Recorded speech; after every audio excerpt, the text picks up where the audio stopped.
I think it's really cool that you never cry when you're sad. I cry over everything.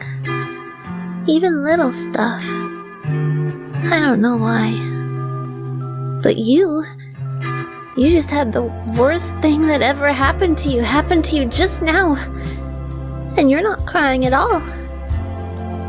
You're not even moving. Are you okay?